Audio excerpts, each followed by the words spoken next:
नाली रंग नुहे खाली।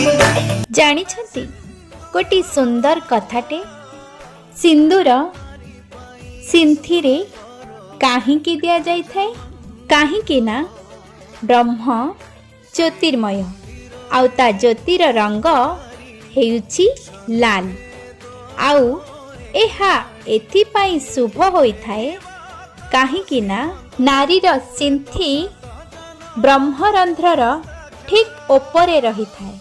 नारीर ए स्थान अत्यंत कोमल होई थाए एथिपाई सेठी सिंदूर भरिबा द्वारा नारीर शरीर रे विद्युत रंग नियंत्रित होई थाए। नाली रंग नुहे खाली तबे सिंदूर नारी पाई सुहागर पूजा मन